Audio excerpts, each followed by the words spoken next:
महज 24 घंटे के अंतराल में कुदरत का ऐसा कहर बरपा कि करीब 2500 जिंदगियां काल के गाल में समा गईं। अफगानिस्तान में भूकंप से अब तक 1400 मौतों की पुष्टि हुई है।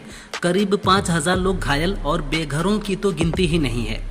वहीं सूडान में लैंडस्लाइड से एक ही गांव में 1000 लोगों की मौत हो गई। कुछ तस्वीरें इतनी दर्दनाक हैं जिनमें रात को बिस्तर पर सोए मासूम सोते ही रह गए।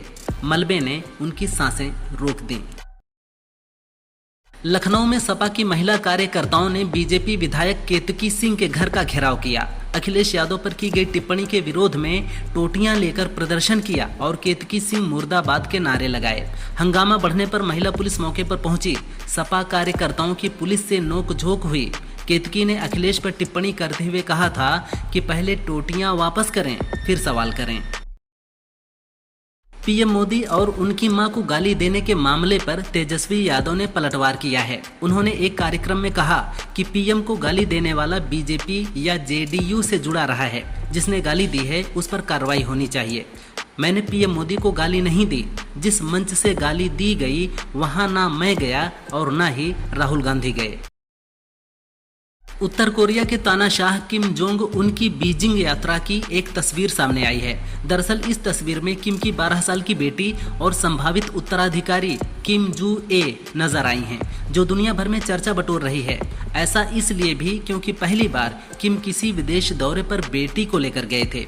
बीजिंग में पुतिन और शी जिनपिंग जैसे नेताओं से खुद किम जोंग उन ने अपनी बेटी का परिचय भी करवाया। पूर्व मंत्री स्वामी प्रसाद मौर्य की मुश्किलें बढ़ने वाली हैं। 2.5 साल पहले श्री रामचरितमानस पर आपत्तिजनक टिप्पणी मामले में कोर्ट के आदेश के बाद वाराणसी के कैंट थाने में मुकदमा दर्ज किया गया है। मौर्य के खिलाफ अधिवक्ता अशोक कुमार ने याचिका दायर की है। बता दें, मौर्य ने कहा था कि तुलसीदास ने रामचरितमानस की रचना अपनी खुशी के लिए की थी। उन्होंने सरकार से रामचरितमानस पर प्रतिबंध लगाने की मांग की थी।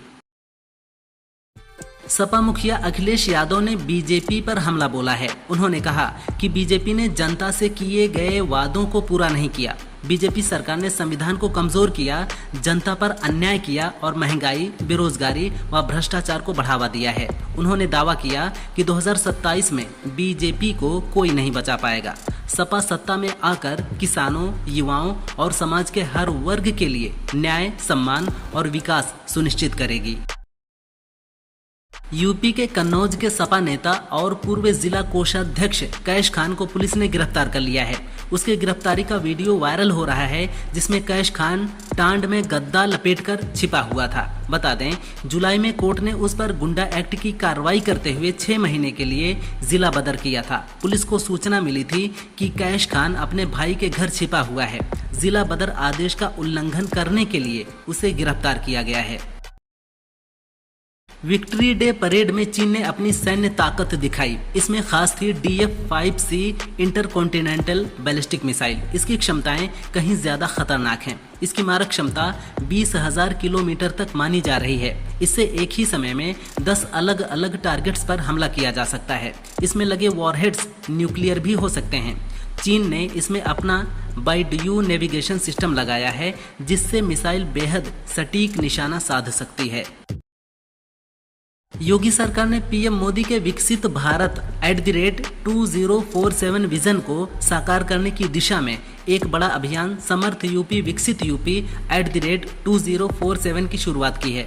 इसका उद्देश्य 2047 तक यूपी को विकसित और $6 ट्रिलियन की अर्थव्यवस्था वाला राज्य बनाना है। इस मौके पर विशेषज्ञों ने कहा कि इसके लिए शिक्षा, स्वास्थ्य, कृषि, ऊर्जा, अनुसंधान, संस्कृति और सामाजिक संरचना पर विशेष ध्यान देने की आवश्यकता है।